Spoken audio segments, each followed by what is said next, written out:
Ça commence bien, mais il n'y a pas de micro. Si ça est bien, bon, moi ce Boubru, c'est quand même mieux que Zemmour et Nolo. Merci, bise. Bonjour à tous. Voilà, nous voici à ce débat de clôture de la 8e édition de Medfel. Je vais faire une confession pour commencer. Donc c'est le 8e rendez-vous que nous avons ensemble. On a organisé donc je ne sais pas combien, plus de 100 débats. Et le débat d'aujourd'hui a été le plus dur et le plus compliqué à organiser. Nous avions voulu inviter les organisations environnementales venir débattre avec les producteurs de fruits et légumes sur la question des pesticides. Nous en avons invité plus d'une dizaine. Nous les avons relancés. Et relancés. Et relancés. J'en ai découvert que j'ignorais même l'existence. Personne n'a voulu venir pour des raisons toujours probables ou certaines. Manque de temps. Perpignan, c'est trop loin. Il y en a aussi qui n'ont pas répondu.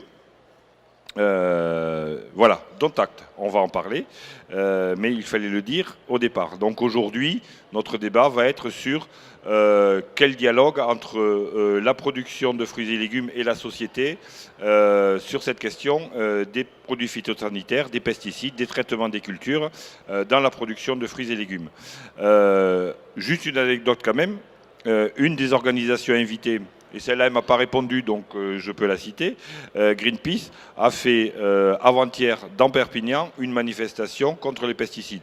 Elle n'avait qu'à venir aujourd'hui et elle aurait pu s'exprimer. Voilà, Michel, je te laisse présenter nos invités. Bonjour, donc pour ce débat, nous avons le plaisir d'accueillir honneur aux dames Delphine Borne, qui est juriste à la Famille de France, Louis Orenga, directeur d'Interfel, Daniel Sauvêtre, président de l'Association nationale Pomme-Poire, et Stéphane Lisler, qui est porte-parole de l'UIPP, l'Union des industries de la protection des plantes. Vous êtes également responsable du département communication chez Bayer. Alors pour commencer, j'ai quand même envie de faire un tour de table et vous demander à chacun comment vous interprétez cette absence des organisations environnementales à ce débat. Alors Louis pour commencer peut-être, et puis Delphine, et puis chacun. Bien, je trouve ça regrettable, autant pour eux que pour nous, puisque par définition, si on veut travailler ensemble à une construction future, il faut par essence qu'on dialogue. Et qu'on dialogue au niveau collectif et institutionnel, parce qu'on peut toujours, une organisation peut toujours aller voir tel ou tel opérateur, telle ou telle entreprise.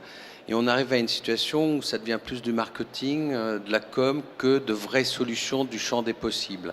Et je dois dire que là, il y a une vraie différence, si je regarde sur les 20 dernières années, entre une prise de responsabilité dans le dialogue des associations de consommateurs qui, sans perdre leur âme, tout en défendant leurs valeurs, ont su créer des liens. Des fois, souvent d'ailleurs, il y a des échanges, pas toujours faciles, mais il y a un dialogue. C'est tout à fait dommage qu'à chaque fois qu'on essaye sur le plan global, collectif et institutionnel d'entamer ce dialogue, on n'y arrive pas. Et ce que vous avez constaté là, on l'a aussi assez souvent constaté. Alors, on ne va pas se décourager. On va continuer à essayer institutionnellement de les rencontrer pour voir si on doit bâtir quelque chose ensemble,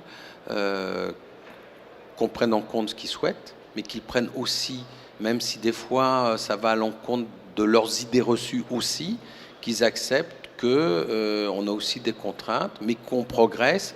Voilà. Donc sans dialogue, ça me paraît quand même très compliqué, donc on ne peut le regretter, mais encore une fois, on le regrette nous et on le regrette pour eux aussi. Daniel Sauvêtre, vous avez essayé d'organiser ce dialogue. Je me rappelle que l'an dernier, vous avez invité des organisations à venir voir les vergers et ça a été la même réponse finalement. Ça a été la même réponse, mais quand même, je ne veux pas les défendre, mais je me dis que venir face à Zemmour et Nolo, on peut hésiter. Non, c'était une plaisanterie. Il faut. Non, mais je pensais que finalement, ils ont dû avoir un peu la même réaction que l'on peut avoir nous-mêmes quand on a invité dans nos petites villes, parce que tel jour, il y a une rencontre qui est organisée avec un public qui est totalement militant, et là on demande à l'agriculteur de venir pour participer à un débat au milieu d'organisations non gouvernementales qui sont très militantes. Et franchement, je vois beaucoup de mes collègues, où il a dû m'arriver moi aussi, de me mettre au vert ou de me faire porter pâle. Et donc je pense qu'il peut avoir un peu la même réaction en se disant « Oh là, je suis dans un salon, ce sont des professionnels, je suis exactement dans ce monde que je dénonce, mais il m'est plus facile de le faire dans la rue à Perpignan qu'ici sur un plateau parce que je ne suis pas sur mon terrain. » Je crois que c'est ça. Mais comme l'a dit Louis, peut-être que justement, il y a peut-être des journalistes dans la salle qui pourront leur dire « On les aime, on a envie de les voir, il n'y a pas de problème. Si jamais ils viennent autour de la table, on discutera. » C'est pas, on est justement pour le dialogue. On pense qu'on peut résoudre tellement de choses par le dialogue qu'on a besoin de se parler, on a besoin de se rencontrer. Voilà, c'est le message qu'on va avoir. Mais si je voulais être plus polémique, je dirais que c'est vrai qu'il démontre une fois de plus qu'il préfère d'autres terrains que celui de la discussion. Allez, Delphine Borne veut réagir tout de suite. Parce que j'entends le mot dialogue depuis tout à l'heure. Effectivement, c'est ce que je voulais dire. Alors déjà, en premier lieu, moi, je ne juge pas, je ne me permets pas de jugement sur la présence ou pas, après ça leur appartient. Nous, Famille de France, on est une association de défense des consommateurs. Et justement, en parlant de dialogue, nous, on est vraiment une association pour le dialogue avec les professionnels. On dialogue avec énormément de secteurs différents. Et justement, l'interprofession des fruits et légumes fait partie de ces secteurs-là. Et justement, ça nous permet, c'est une instance dans laquelle on peut faire part de nos positions. Nous, par exemple, la Famille de France, on n'est pas contre tout, on est là justement pour pouvoir dialoguer, échanger, s'informer, faire part de nos positions, et justement c'est la raison de notre présence ici. On a voulu venir pour pouvoir discuter avec d'autres acteurs du milieu. Et on vous en remercie. Stéphane Diesler, vous êtes porte-parole de l'UIPP, vous êtes pour le dialogue, vous? Oui, effectivement, nous sommes pour le dialogue. Moi, ce que je voudrais dire simplement, c'est que d'abord, je n'ai pas d'autres commentaires que ceux qui ont été dit autour de la table, sauf que nous sommes, très contents de pouvoir établir ce dialogue avec les professionnels, les producteurs, les représentants des producteurs, les représentants de la filière, les représentants des consommateurs, et que je pense que ce dialogue est absolument nécessaire sur des sujets qui font souvent l'actualité, qui prêtent souvent un débat, et qu'on ne peut avancer que si nous sommes tous autour de la table et que nous pouvons parler de manière factuelle sur des sujets qui effectivement prêtent à discussion. Vous venez de nous donner le titre du débat d'aujourd'hui, parce que finalement on ne le savait plus. Fournisseurs, producteurs, consommateurs, le dialogue nécessaire. Avant de rentrer dans le sujet, Delphine Borne, j'ai une idée qui m'est venue tout à l'heure.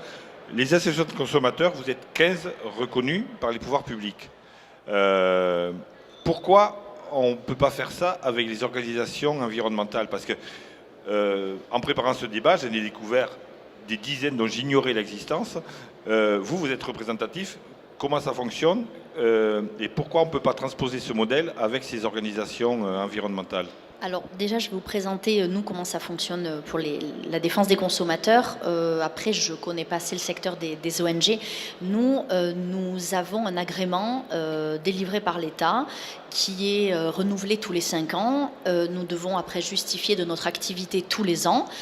Et justement, notre activité est strictement contrôlée, le nombre de permanences de défense des consommateurs que nous avons sur le territoire, le nombre d'heures de permanence, de lieux, le nombre de litiges traités, le nombre d'informations qu'on transmet, le nombre de formations qu'on fait à nos bénévoles. Donc tout ça, c'est fait partie de nos multiples activités. Et donc on a ce contrôle étatique très strict. Et voilà, des agréments ont déjà été retirés, puisqu'aujourd'hui nous sommes 15, nous étions 17 il y a quelques années encore. Donc voilà, nous, la façon dont on fonctionne. Du coup, on a chacune, on est 15, donc on a chacune, donc notre fond vraiment de notre conviction, c'est la défense du consommateur, mais on a chacune des casquettes un petit peu différentes en fonction de nos origines. Voilà, nous, comment on fonctionne. Après, on est régi par le droit de la consommation. Après, je ne peux pas vous dire au niveau des ONG leur fonctionnement. J'en connais pas plus. Louis Orenga, c'est votre job de suivre tout ça. On ne peut pas transposer ce modèle-là, parce que finalement, les organisations environnementales, il y en a des dizaines, certaines peut-être ne représentent qu'elles-mêmes. On ne peut pas transposer ce modèle-là, ce ne serait pas positif, comme ça on aurait des interlocuteurs reconnus. Moi, je pense que ça serait une bonne chose. On parle, nous, des interpressions. Pour être interpression, on doit être reconnu, suivant des règles communautaires, on doit être représentatif. Sinon, on n'a pas le droit, on n'est pas reconnu, on n'a pas le droit de faire ce qu'on fait. Et l'avantage de la reconnaissance, c'est que ça stabilise aussi les organisations. Parce que le gros problème auquel on est confronté, c'est que des fois, quand on n'est pas reconnu, quand on n'est pas stabilisé, quand il y a trop d'organisations, il y a une certaine compétition qui se font entre elles. Et ce que je regrette toujours, c'est que quand les associations dialoguent avec nous, il y a des fois on n'est pas d'accord, on n'est pas d'accord. Puis il y a quand même de nombreuses fois où on est quand même d'accord. Et là, on a des difficultés à ensemble dire voilà, grâce à une association qui a bien voulu dialoguer avec les professionnels ont dû faire évoluer les choses parce qu'ils n'avaient pas pris en compte un certain nombre de demandes légitimes des ONG ou d'une association de consommateurs. À l'inverse, ils ont pris en compte le champ du possible et qu'il vaut mieux se dire pour l'instant on ne peut pas, on a une démarche de progrès, plutôt que de dire oui, oui, on va le faire, puis sachant qu'on ne pourra pas le faire et recréer une crise 2 ans après. Et là, il faut avoir la capacité ensemble à dire tiens, on a trouvé un accord et valoriser les gens qui dialoguent avec nous. Alors qu'actuellement, le système, sans porter de nom ou de préjudice à tel ou tel, le système fait que quelqu'un qui va plutôt ne pas dialoguer et être sur d'autres terrains, comme le disait le président Sommer, va tirer plus de bénéfices dans son activité que ceux qui vont être d'accord pour dialoguer. Parce que le dialogue et qu'on arrive à faire quelque chose, ben c'est moins bien après vendu que, j'allais dire entre guillemets, d'être sur d'autres terrains ou dans l'opposition. Et ça, tant qu'on n'arrivera pas à démontrer à l'opinion publique qu'une association qui dialogue fait vraiment avancer les choses pour les gens qui l'ont mandaté et font plus avancer les choses que les gens qui ne veulent pas dialoguer, on aura toujours ce problème. Moi, je voudrais parler de non-dialogue. Justement, on a une parfaite illustration aujourd'hui avec la publication de la carte des victimes des pesticides en France par l'ONG Génération Future. Cette carte dénombre un peu plus de 200 victimes. Alors, Daniel Sauvêtre, Stéphane Disler, comment réagissez-vous à la publication de cette carte ? On ne régit pas bien. C'est vraiment, c'est pas une bonne nouvelle cette carte. Enfin, imaginez quand même quand on livre en pâture à l'ensemble des lecteurs cette carte de France avec des témoignages sans vérification particulière, même si jamais on peut légitimement penser que les gens qui ont témoigné ont ressenti réellement quelque chose qui les a amenés à se manifester. Mais comment accepter qu'on puisse comme ça faire ce type de publication quand on raisonne un petit peu aux implications que ça va avoir immédiatement derrière. Moi j'ai ressenti dans ma région des agriculteurs qui jusqu'à aujourd'hui n'étaient pas dans ces débats permanents mais qui immédiatement se sont sentis dans la possibilité d'exercer leur métier. Et là encore, si on pouvait faire en contrepartie un peu de travail d'investigation et d'analyse, peut-être on pourrait voir toute la mécanique qui est en œuvre, les effets pervers que cela va avoir, le fait que l'on donne la parole et que les premiers qui prennent la parole ne sont pas forcément ceux qui légitimement auraient le plus de choses à dire, mais on crée des opportunités qui peuvent être dangereuses. Enfin, tout ça, c'est quand même une ambiance détestable. Et moi, de tout ce que l'on a vécu récemment dans les communications des ONG, c'est peut-être celle-ci qui me fait le plus peur. Ça a quelque chose qui ressemble un peu à un appel à la délation. C'est-à-dire qu'on donne la parole à tout le monde et chacun va pouvoir dire quelque chose de non vérifié, mais qui aura un impact et qui va libérer la parole d'un autre. Est-ce que tout ça est bien sain ? Franchement, non. Moi, je pense que on peut être inquiet de l'ambiance qui va se tendre entre les agriculteurs et ces organisations qui, à mon sens, comme ça a été évoqué autour de la table, qu'est-ce qu'elles auraient elles auraient beaucoup plus à gagner à être présentes ici autour de la table, à ce que l'on négocie. Mais je sais bien aussi, c'est comme peut-être pour un journal, si jamais j'ai pas un scoop avec une mauvaise nouvelle, peut-être que j'aurai moins de lecteurs. Et peut-être que si jamais on entre dans un dialogue apaisé, il sera plus difficile pour ces organisations finalement à lever des fonds. Alors peut-être, j'ai entendu avec plaisir finalement que l'association de Delphine, elle doit montrer patte blanche en fin d'année pour dire quelle est la nature de son action, l'ampleur. Et alors que ce qui nous pose problème quelquefois avec les ONG, c'est quand on creuse un petit peu, eh bien, c'est que derrière, c'est un peu moi-même qui m'annonce comme, mais ne représente pas grand monde si ce n'est moi-même. Et puis, je tire une légitimité médiatique sans commune mesure avec ce que je représentais à côté, la masse des agriculteurs ou des organisations qui légitimement pourraient être interrogées. On ne les appelle même pas. C'est-à-dire qu'on a une voix unique de personnes qui intéressent parce que médiatiquement, ça pourra faire le buzz. Et à côté, toute la voix de la raison ou de la représentativité disparaît. Voilà. Stéphane Disler, quelle est la réaction de l'UIPP à la publication de cette carte? Bien sûr, nous aussi, d'abord, on peut être que touché par la souffrance des personnes, enfin des témoignages des personnes dans cette carte de France, bien évidemment. Bien évidemment. Une fois qu'on a dit ça, après, on peut avoir aussi une réflexion en se disant, ok, on joue là sur l'émotion, purement sur l'émotion, parce que quand on analyse les choses et quand on regarde les choses d'une manière un peu plus factuelle, on s'aperçoit que ce qui est montré dans cette carte de France ne représente absolument pas ce que des scientifiques sont en train de démontrer depuis de nombreuses années. Je vais prendre comme appui, comme preuve, l'étude Agrican qui est faite maintenant depuis plus d'une dizaine d'années. C'est une cohorte de 180 000 personnes qui sont des utilisateurs de produits phyto ou qui sont en contact direct ou indirect avec les produits phyto. Et cette étude Agrican, qui est une étude totalement neutre, bien évidemment, montre qu'aujourd'hui, le niveau de cancer, par exemple, auprès des agriculteurs est largement inférieur au taux de cancer qu'on voit dans la population française. Donc aujourd'hui, s'il y avait un scandale de santé, je pense que ce type d'étude le montrerait bien avant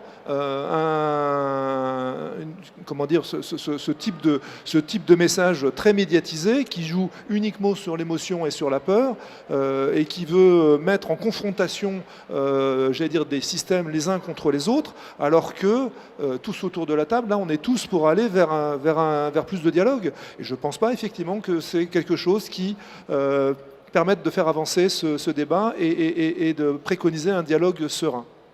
Delphine Borne, au final, personne n'est gagnant parce que le consommateur est perdu face à ces messages anxiogènes qui sont envoyés régulièrement et de plus en plus rapidement. Il ne sait plus à quel sens se vouer. Oui, alors effectivement, il y a des messages divers et variés qui passent par les médias qui sont source d'inquiétude. Et justement, je reviens au dialogue que nous nouons avec différents professionnels, l'interprofession des fruits et légumes par exemple, avec le comité consommateur. Souvent, cette instance-là nous permet, nous, d'avoir des informations des plus scientifiques, des plus objectives, qui nous permet, nous, après, de pouvoir faire des retours aux consommateurs qui sont plus justes, qui correspondent en fait à la réalité, contrairement à ce qu'on a pu entendre dans les médias. Et ça, pour nous, c'est énorme et c'est très riche. Et nous, on s'appuie vraiment sur ce dialogue-là parce qu'on considère que souvent, on nous interroge et on va nous dire il y a tel article, est-ce que vous pouvez, les médias nous interrogent, est-ce que vous pouvez intervenir ? Non, on ne connaît pas un sujet, on entend un scandale médiatique, on veut savoir plutôt l'origine et la fiabilité et pas une interprétation qui a déjà été faite. Donc vraiment, le dialogue avec les professionnels, pour nous, est indispensable.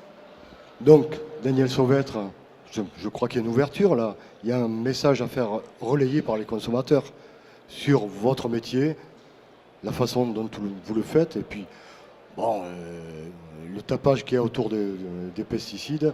Je crois qu'il faut remettre le débat à l'endroit.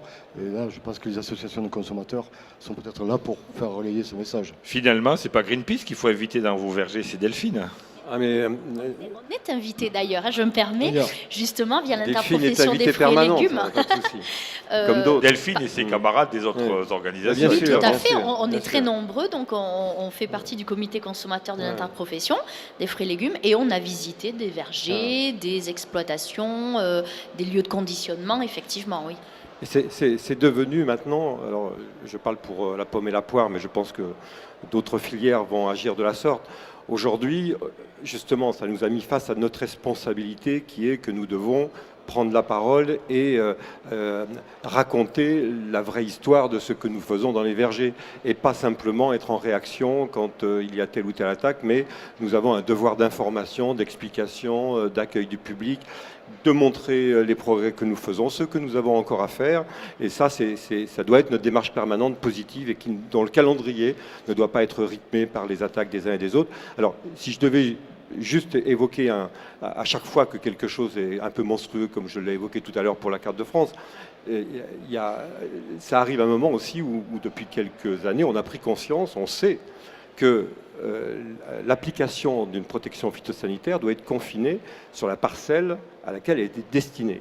Et on sait que ce n'est pas si simple, parce qu'il y a du vent, il y a du matériel utilisé. Donc l'essentiel du travail aujourd'hui, il est sur ce terrain. C'est-à-dire que l'application d'une protection phytosanitaire, elle doit se faire sur la parcelle, et on doit éviter d'importuner le voisinage avec. Mais ça met des responsabilités à nous tous. C'est-à-dire que l'élu de la commune qui fait son plan local d'urbanisme, eh bien, il doit organiser les futures zones d'habitat avec des zones de protection, parce que sinon, il deviendra invivable de faire coexister des habitants avec des agriculteurs.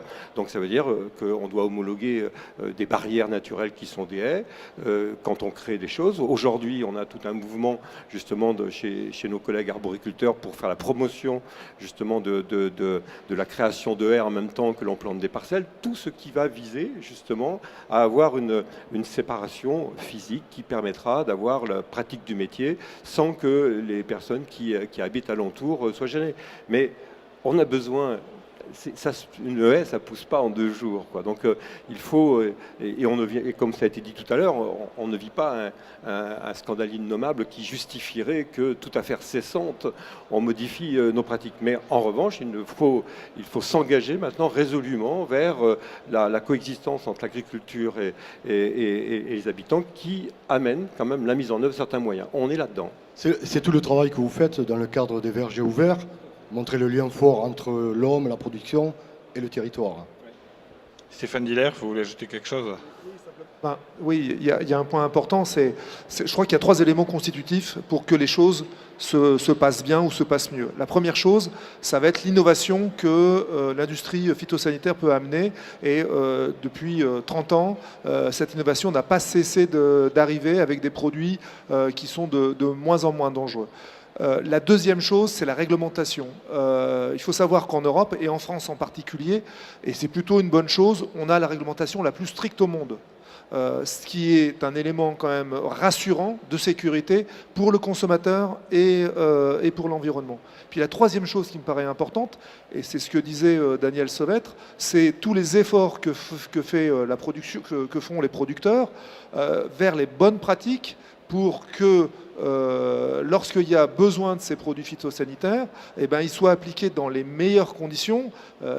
Alors l'exemple évidemment de ne pas traiter quand il y a trop de vent, l'exemple des choses comme ça, qui vont faire en fait que ces pratiques vont pouvoir être compatibles à la fois avec des problématiques environnementales ou des problématiques de santé du riverain et du consommateur. Mais je crois que ces 3 éléments-là sont indissociables d'une part, et d'autre part font que aujourd'hui on peut être plutôt rassuré sur les pratiques qui se font sur les fruits et légumes qui sont produits en France. Louis Orenga, on nage en plein paradoxe finalement. Il faut manger des fruits et légumes, 5 par jour, et par ailleurs, on n'arrête pas de matraquer ces produits-là et les mettre au pilori parce qu'ils sont empoisonnés, entre guillemets, par les produits. Comment on fait pour gérer cette contradiction ? Alors, c'est vrai que ce n'est pas très facile de gérer ces contradictions, mais ça met en lumière que lorsqu'on on s'intéresse à un sujet que sous un angle, on arrive à faire n'importe quoi. C'est-à-dire que vous mettez 4 spécialistes au chevet d'un malade, le malade meurt. Mais chaque spécialiste vous explique que pourtant, lui, dans son domaine, il a fait ce qu'il devait faire. Oui, mais à l'arrivée, on n'a pas sauvé le malade. Et donc, le problème d'approcher que sur des éléments. Alors, moi, je peux démontrer que sur tel ou tel point, alors je vais dire 2 choses qu'il ne faut jamais dire. Comme ça me sera clairement reproché. Ce sera fait. Voilà. Le risque zéro n'existe pas.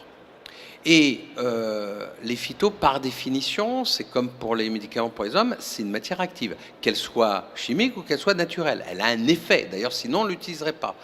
Et c'est parce que tout le monde sait, et je pense que tout le monde l'a de plus en plus pris conscience, qu'évidemment, il y avait des précautions à prendre, que ça doit rassurer les gens de se dire, et qu'on annonce que oui, c'est à utiliser avec précaution. Et quand ça doit être utilisé, on doit l'utiliser. Quand ça ne doit pas être utilisé, ça ne doit pas être utilisé. Parce que si on dit le risque zéro existe et que je ne fais pas attention, c'est là où je m'inquiète. Voilà. Donc clairement, ça doit être le risque zéro n'existe pas. C'est pour ça qu'on doit former les gens, qu'on doit expliquer, etc. La deuxième chose, là aussi, suivant l'angle qu'on prend, alors je vais dire encore une fois quelque chose qu'on ne devrait pas dire. J'ai entendu dans une mission, il n'y a pas longtemps, que s'il y avait bien un secteur qui pouvait totalement se passer de produits phytosanitaires, c'était bien le secteur des fruits et légumes. Alors, je vais dire quelque chose qu'il faut dire. Oui, c'est vrai.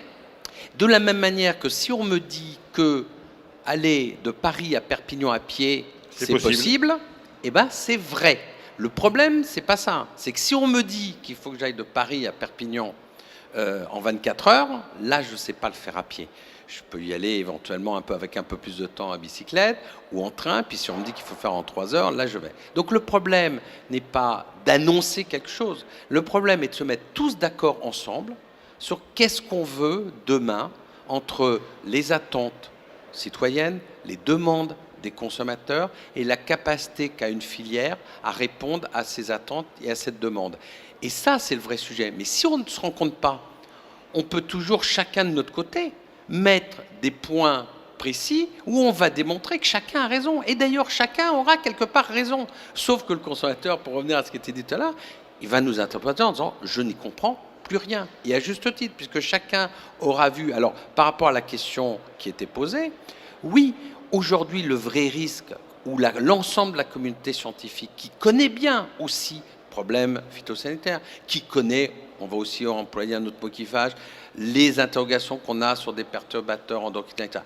Tout ça, les scientifiques savent. Et l'ensemble des scientifiques dans le monde considèrent encore que le vrai risque aujourd'hui en termes de santé publique, c'est qu'on n'arrive pas à augmenter la consommation de fruits et légumes, car ce risque-là, peut-être qu'il existe. Évidemment qu'il faut le maîtriser, et évidemment qu'il faut faire attention, mais c'est l'arbre aussi qui peut cacher la forêt, parce que le vrai risque qui fait un vrai consensus international, c'est que si on supprime les productions de fruits et légumes, on aura des problèmes d'environnement, de déprises agricoles, etc. Et qu'en termes d'équilibre alimentaire, eh bien, on recréera demain des problèmes qui sont sans commune mesure avec les problèmes qu'on essaye de régler par rapport aux phytos. Donc, je ne veux pas faire dire ce que je n'ai pas dit, c'est un problème.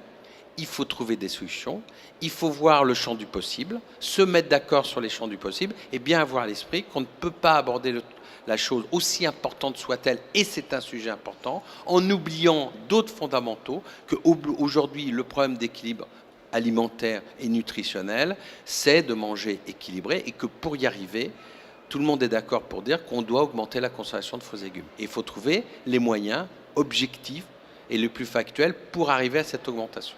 Louis Orenga, justement, vous êtes un professionnel de la communication. Comment peut-on s'accaparer, ou la filière peut-elle s'accaparer du débat sur l'utilisation des phytosanitaires? La question est vraie également pour vous, Daniel Sauvêtre. Moi, je pense, encore une fois, que la manière dont on doit l'aborder, c'est reposer les bonnes questions. C'est-à-dire, c'est la première chose, c'est nous devons garder une capacité en France. Et comme dans chaque pays, d'ailleurs, notamment européen, chaque pays doit garder une capacité de production importante de fruits et légumes. Parce que si on ne garde pas ces capacités de production, nous n'atteindrons pas les objectifs, y compris en termes de santé publique, de consommation et de réassurance consommateur. Première chose. Et d'ailleurs, ce n'est qu'en maintenant ces capacités de production nationales, qu'on aidera aussi aux échanges internationaux. Les deux ne sont absolument pas, et on est ici bien placé pour le dire, incompatibles. Là aussi, il faut arrêter d'opposer les deux. Les deux sont complémentaires si l'objectif commun est d'arriver à maintenir les niveaux de consommation.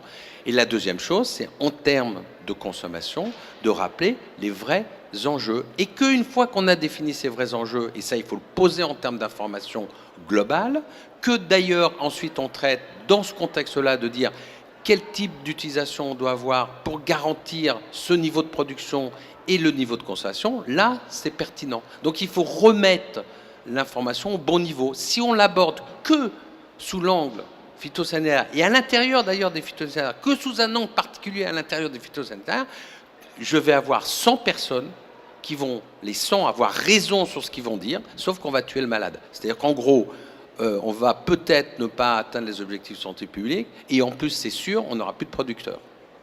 Stéphane Diller, vous voulez ajouter quelque chose?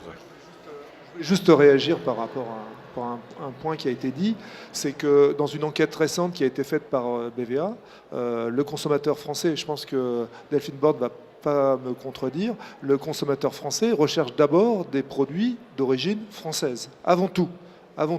Et donc il faut, je pense aussi, que tous ensemble, on se donne les moyens à ce que cette production française soit la plus diversifiée possible, de qualité, et à des prix qui soient accessibles à la plupart des consommateurs. Et je crois que s'il y a une question à se poser, c'est bien celle-là qu'en fait. Parce que voilà, il faut se poser la question, qu'est-ce que recherche le consommateur avant tout qu'en fait. Oui, Delphine?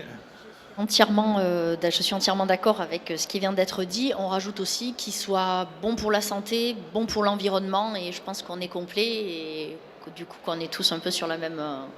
Et d'ailleurs, j'en profite pour parler de la notion de risque, justement, dans le comité consommateur de l'interprofession des fruits et légumes.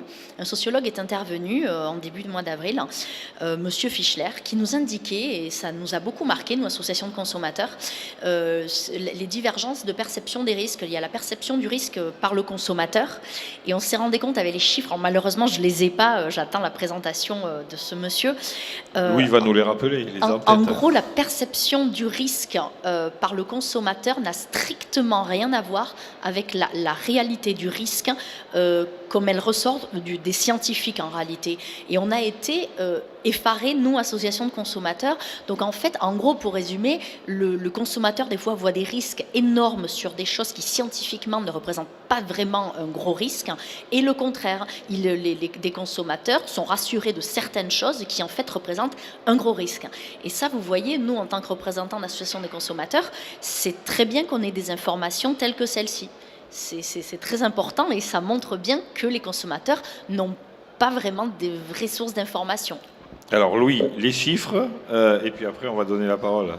En fait, il n'y a pas vraiment de chiffres. Là, ce qui a été démontré, et c'est ça le risque qu'on dit médiatique, c'est qu'à partir du moment où on sensibilise les consommateurs sur quelque chose qui n'est pas forcément dans la hiérarchie du risque pour les professionnels comme pour les scientifiques, eh bien, on va de fait tromper la perception de la société et la réalité du risque pour le consommateur. Donc ça, il faut l'éviter. À l'inverse, il faut être clair.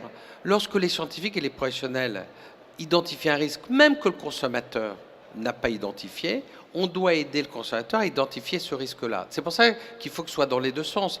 Et au niveau du conseil consommateur de la Prifel, effectivement, il nous est arrivé aussi d'aborder des sujets qui ne sont pas dans le domaine du grand public et de dire aux associations de consommateurs, là, on est face à un problème qu'il va falloir régler. Et on a essayé d'anticiper en disant, ça, c'est un risque qui pourrait arriver.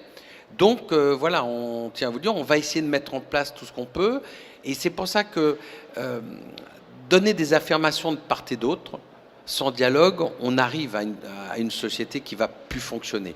Il faut arriver, quand il y a un problème, à en discuter, se donner le temps, en disant, on se donne tant de temps pour le régler, et surtout arrêter de faire de la communication pour faire semblant qu'on a eu un accord ou pour faire semblant de régler un problème d'ailleurs qui n'est pas le vrai problème, donc ça c'est facile. On crée une situation, telle ou telle, puis après on dit, bah voilà, on l'a réglé. Oui, le seul problème, c'est que ce n'était pas le vrai sujet. Donc je pense que tant qu'on n'arrivera pas, et c'est compliqué, je n'ai pas totalement la réponse à la question, mais tant qu'on n'arrivera pas à dépasser ça, en termes d'information, on sera dans des domaines compliqués. Et on revient à la base de notre discussion. Quel que soit le moyen qu'on va utiliser, si au départ, il n'y a pas un dialogue entre les gens, de toute façon, la deuxième question ne se pose même pas, puisqu'on ne s'est pas mis d'accord sur le champ des passibles. Daniel Sauvêtre. Non, je voulais juste réagir pour dire que je me suis marré à regarder la façon dont on peut interpréter ce que l'on dit. Il s'appelle parce que finalement, on dit, bah oui, c'est comme Tchernobyl, le nuage, il s'arrête. Ou après, quand Louis parle, 5 pesticides par jour. On voit les difficultés de la communication. Je crois que c'est bien illustré. En tous les cas, j'ai bien ri.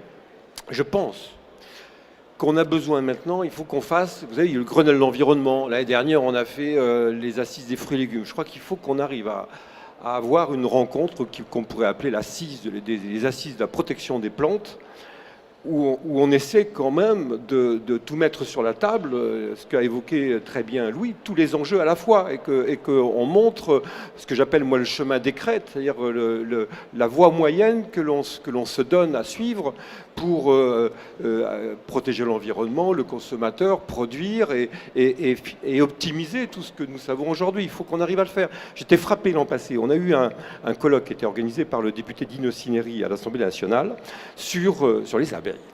Et ils avaient pris la liberté d'inviter tout le monde, c'est-à-dire les ONG, vraiment tout le monde. Et c'était frappant de voir que quand on a, dans une enceinte comme celle-ci, où chacun sent qu'il y a un certain prestige, il faut donc maîtriser sa parole, eh bien, on a eu un large panel des communications. Il en ressortait très nettement la voix de la raison, avec des éléments extrêmement pertinents, argumentés, et on faisait proportionnellement toutes les peurs faciles qui diffusent bien dans les médias étaient nettement estompées. Moi, je pense qu'on a besoin de plus en plus, dans un monde aussi complexe que le nôtre, de trouver les moyens de redonner la parole à la science, redonner la parole à des messages plus équilibrés. Il faut qu'il y ait des lieux où on puisse accepter d'élever les recherches que l'on se donne. Stéphane Diller, redonner la parole à la science, vous y arrivez ou finalement vous êtes toujours sur la défensive dans votre communication ? Alors oui, redonner la parole à la science, oui, mais à condition que cette science, elle soit comprise et compréhensible. Et c'est bien toute la difficulté, parce qu'on peut toujours donner la parole à des experts. Si au bout de la chaîne, le consommateur ne comprend pas ce que veut dire l'expert, ou tout au moins que les propos de l'expert peuvent être interprétés d'une manière ou d'une autre, on n'y arrivera pas. Et donc, c'est d'abord un problème, à mon avis, aussi de pédagogie. Moi, je voudrais revenir sur la notion de risque que Delphine Borde a abordée tout à l'heure. Très souvent, on confond cette notion de risque et de danger. Donc, je rappelle, le risque, c'est le danger par l'exposition. Et je vais prendre un exemple très simple. C'est le soleil. Quand on est exposé trop longtemps au soleil et qu'on est bras nus, eh ben, on va prendre un coup de soleil.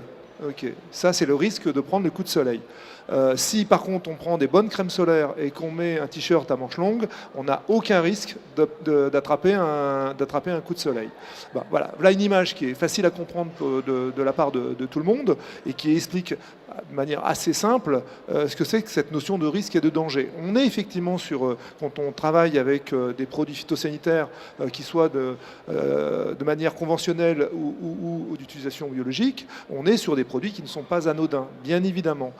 Et donc, on doit absolument gérer cette notion de risque et de comprendre ce que c'est qu'un risque, un danger et une exposition. Déjà ça. Je pense que la plupart des gens avaient compris ce message-là, ça serait déjà formidable. Daniel Sauvêtre, on se souvient de l'émission Envoyé spécial en mars 2015. Je m'en souviens très bien, oui. NPP s'en souvient très bien, vous aussi. Depuis mars 2015, donc, quelle stratégie avez-vous mis en place pour minimiser les effets de ce type d'émission en charge et les dégâts que ça peut produire surtout ? Je ne suis pas sûr qu'on ait réussi. Franchement, le rapport de force n'est quand même pas en notre faveur quand on est face à une émission qui a un tel impact. Mais justement, c'est ce que j'évoquais tout à l'heure. On s'est dit que c'était pas la bonne stratégie n'était pas de réagir ou de tenter de réagir ça ne marcherait jamais, on ne serait jamais dans le bon rapport de force de communication. Non, ça nous a incité justement à être dans une démarche plus ouverte, verger ouvert que l'on va multiplier. On développe des contenus pour pouvoir décrire sur une chaîne YouTube ce que nous faisons dans nos vergers et comment nous protégeons les fruits. Voilà, c'est cette idée de dire nous devons en permanence, plutôt que d'être dans la réaction, être de manière proactive dans une communication tournée vers les consommateurs, tournée vers tous ceux qui s'intéressent aussi, puisqu'encore une fois, on voit beaucoup de journalistes ou de journaux régionaux qui s'intéressent à nos vergers ouverts et qui viennent et qui nous font des papiers qui sont plutôt extrêmement proches de ce que nous vivons. Donc on pense aussi qu'il y a un effet papillon de toutes ces initiatives qui finalement arrivent à contrer la déferlante de telle ou telle émission, comment on les appelle, cash, investigation, envoyé spécial. Moi, ce qui me déçoit, mais là, je le dis parce qu'il y a du monde dans la salle, peut-être que si on est assez nombreux, j'en ai parlé à Emmanuel Macron l'autre jour, il m'a dit, oui, c'est pas bête, j'y pense moi aussi, il faut privatiser Emmanuel Macron, il dit à tout le monde, oui, c'est pas bête en même temps. Mais comme on vivait très mal le fait qu'avec l'argent du contribuable et la redevance, on puisse faire des émissions quand même aussi tordues.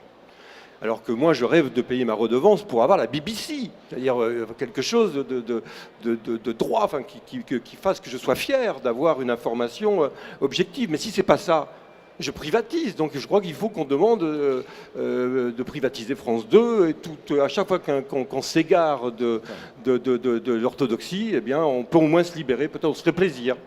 Et Macron est d'accord. Louis Orenga, nous avions une discussion en aparté avant ce débat tout à l'heure. Vous me disiez, les ONG, ce sont les gentils, les agriculteurs, ce sont les méchants. Est-ce que ces rôles sont définitivement figés? Est-ce que c'est peine perdue de vouloir les inverser? Alors, je pense que comme nous sommes des bipèdes, on aime bien les choses simples. C'est-à-dire qu'il y a les gentils, les méchants, le blanc, le noir, le vrai, le faux.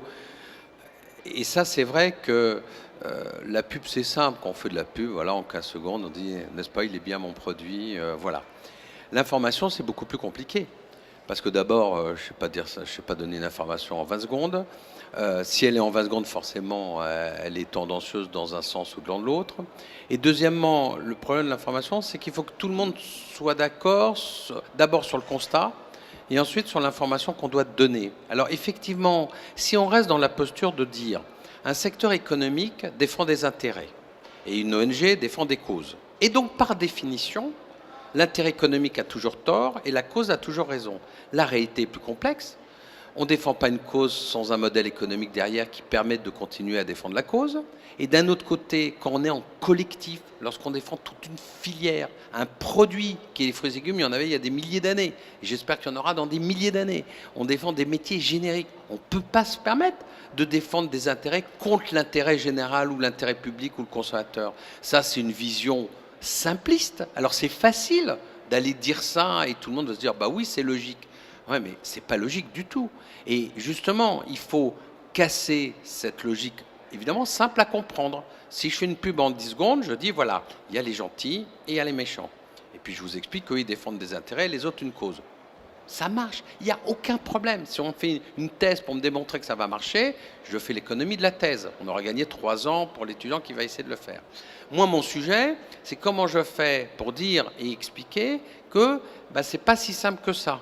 Et que, notamment, et pourquoi je valorisais tout à l'heure le dialogue collectif et institutionnel, parce que le collectif et l'institutionnel, sur des produits pérennes, ils ne peuvent pas s'amuser. On ne peut pas s'amuser à faire un coup. Si moi, je dis une énormité demain aux associations de consommateurs, qui 2 mois après vont me démontrer que j'ai dit quelque chose, mais dont je savais que c'était totalement faux, mais quel dialogue je vais avoir dans le temps? C'est juste pas possible. À l'inverse, si les associations de consommateurs me disent un truc et font autre chose en disant je sais que c'est vrai, mais je vais dire le contraire, je vais leur dire excusez-moi, je ne peux plus avoir de dialogue avec vous. Donc la réalité de ça, c'est casser ce dogme si facile. Je reconnais que ça marche très bien. Tout l'enjeu et la responsabilité des filières économiques et des gens qui représentent d'une manière générale ce qu'on appelle la société civile, c'est de dépasser ça pour avoir le courage des uns et des autres d'aller vers l'autre. Delphine Borne. Oui, tout à fait, je rejoins ce que dit Monsieur Ringa. Voilà, c'est un dialogue, c'est mutuel, c'est de la confiance mutuelle, hein, et voilà. Et s'il y en a un qui trahit l'autre, le dialogue est terminé. Et d'ailleurs, je voulais en profiter parce que parmi les solutions, je me base sur une étude de la Commission européenne, l'Eurobaromètre de 2010, qui révélait que les Européens, donc c'est une étude qui est faite au niveau européen, a classé en fait, cette étude a permis de classer les personnes et les instances dans lesquelles le consommateur a le niveau de confiance le plus élevé pour les informations transmises. Et sachez que les organisations de consommateurs arrivent en 3e position, derrière les médecins, les professionnels de santé, la famille et les amis. Et ensuite, et c'est même devant les scientifiques, les groupes de protection de l'environnement, Ne nous l'ANSES... dites pas où les journalistes on est. Ouais. Hein, parce que Non, sinon, on s'en va. Voilà, on est quand même 3e association de consommateurs et c'est pas pour rien, c'est parce que justement on a ce rôle-là de dialogue et de charnière entre ceux qui consomment et ceux qui font en amont. Donc je pense qu'on a un rôle indispensable à ce niveau-là. Stéphane Diller, moi, il y a, à propos de statistiques européennes, récemment, c'est le ministère de l'Environnement qui l'a publié en plus, a publié les chiffres d'usage de produits phytosanitaires par pays en Europe, mais ramenés à la surface agricole utile, à la SAU. Et la France, qui est le premier ou le 2e consommateur d'Europe en produits phytosanitaires, parce que c'est la première agriculture européenne et le plus grand pays d'Europe, etc., se retrouve en 7e ou 8e position, quelque chose comme ça. Ça veut dire qu'il y a un bon effort qui est fait, il y a déjà ça ne veut pas dire qu'il ne faut pas continuer, mais comment ça se fait qu'on n'arrive pas à faire transférer ce message? Alors oui, parce qu'avec un chiffre brut, on peut lui faire dire n'importe quoi. Et vous avez tout à fait raison de dire que sur la surface, ramenée à la surface, la France est tout juste dans la moyenne européenne. Tout juste dans la moyenne européenne. Mais la France, enfin, je vais dire une vérité évidente, mais c'est un pays très particulier. C'est quand même l'agriculture la plus diversifiée au moins d'Europe, si ce n'est du monde, et il n'y a pas une agriculture, il y a des agricultures en France. Et à chaque fois, à chaque modèle de ces agricultures-là, il y a des pratiques particulières et des enjeux aussi qui sont particuliers. Donc voilà, on ne peut pas dire, et d'ailleurs c'est ce qui fait la force de la France, c'est ce qui fait aussi la force de l'agriculture française, c'est cette diversité, et on a tous intérêt, et je pense que là, tous les gens qui sont autour de la table, y compris peut-être les ONG qui ne sont pas là autour de cette table, ont aussi intérêt à garder cette diversité d'agriculture. Et pour garder cette diversité, il faut aussi une pluralité de solutions. Et je voudrais dire en passant d'ailleurs que les industries phytosanitaires, on dit qu'on utilise des pesticides, oui, ce qu'on appelle conventionnels, mais on fournit 50% des produits qu'on appelle des produits de biocontrôle qui sont utilisés en agriculture biologique. Donc on est aussi dans cette pluralité-là aussi. Daniel Sauvêtre. Justement, je voulais ajouter le fait que dans l'agriculture que l'on appelle conventionnelle, on utilise de plus en plus de produits de biocontrôle qui sont homologués pour l'agriculture biologique. Et encore une fois, c'est vrai que c'est peut-être l'événement lié à toutes ces communications sur les produits phytosanitaires, puisque maintenant je pense que les consommateurs prennent conscience que c'est pas parce que la production elle a le logo AB qu'elle n'a pas reçu une protection phytosanitaire et que les produits qui sont utilisés ne sont pas si neutres que ça. Vous savez qu'on utilise tous du cuivre et c'est un produit naturel, mais pour autant on s'est posé la question de savoir si jamais on pouvait à nouveau inscrire cette matière active compte tenu du fait qu'en quelques centaines d'années, et ça passe vite, quelques centaines d'années, on peut stériliser un sol. Donc, encore une fois, on s'aperçoit peut-être avec le fait d'exacerber le débat que la voie, c'est la voie du milieu et que c'est pas forcément des produits phytosanitaires de synthèse qui sont un problème. Quelquefois, on peut avoir des produits naturels qui sont un problème et qu'on va de plus en plus vers une combinaison des deux. Et en tous les cas, il faut les apprécier les uns les autres avec les mêmes critères et ne pas dire c'est naturel, c'est bon. Vous savez qu'on a eu la longue polémique avec l'huile de Nîmes, puisque cette huile de Nîmes étant forcément issu du margousier naturel. Tout le monde se dit c'est parfaitement bon. Et on a eu toutes les peines du monde à la faire homologuer. Et si elle n'était pas homologuée, il n'y aurait peut-être pas de production biologique dans ce pays, alors que c'est un perturbateur endocrinien et qu'on me disait à la DGL que ce produit il avait quand même un profil toxicologique trop dangereux pour l'utilisateur et qu'il serait peut-être jamais utilisé.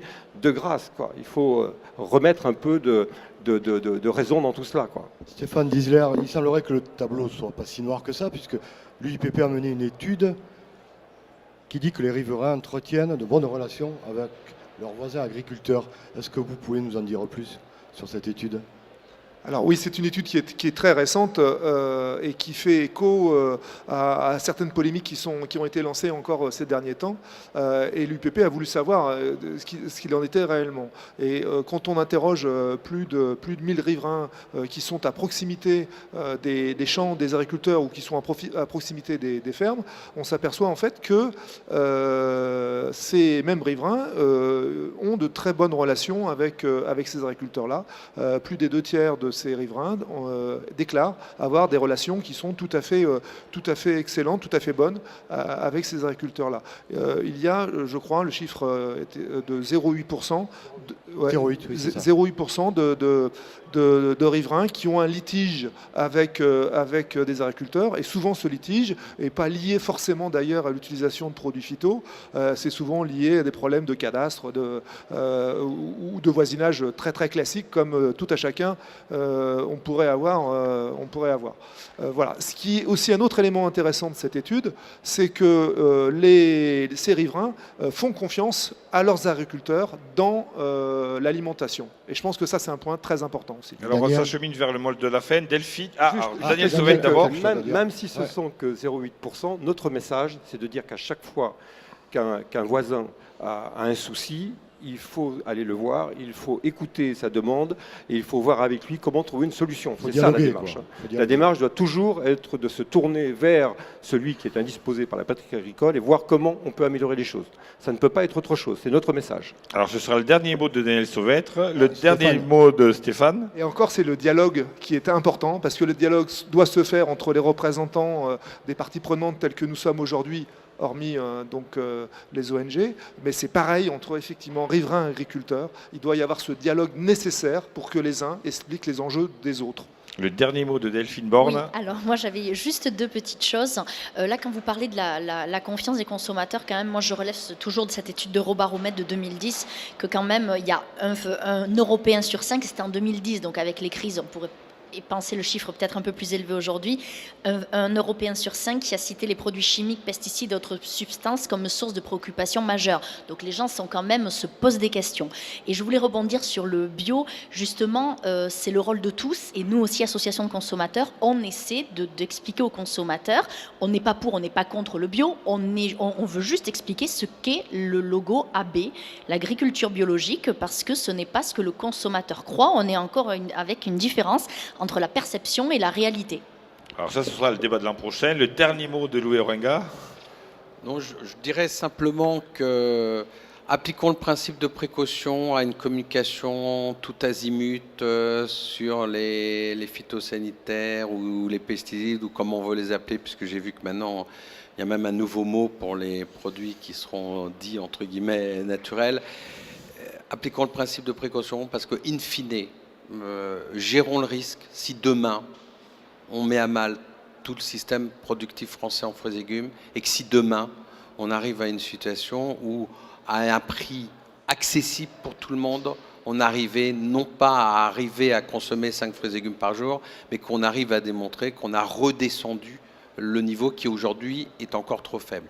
Donc attention, moi je dis attention au risque, principe de précaution, débattons des choses, posons les problèmes, mais n'oublions pas qu'à l'arrivée, il faut que le consommateur soit effectivement en bonne santé et les bons produits et que chaque spécialiste finisse pas par faire disparaître et la production et la consommation de fruits et légumes. Le dernier mot de Michel Bru.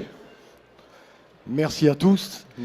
Merci à tous d'avoir participé à ce débat. Merci à vous. Bonne fin de Medfel. Rendez-vous l'année prochaine. Je veux remercier vous quatre d'être présents, et Michel aussi évidemment, ceux qui m'ont aidé, Saïda Barna d'Aprifel, Nicolas Marquet et Eugénia Pomaré de l'UIPP et Jocelyn Saint-Raymond de la NPP. Et le dernier mot, c'est que les absents ont vraiment eu tort. À l'année prochaine. Merci.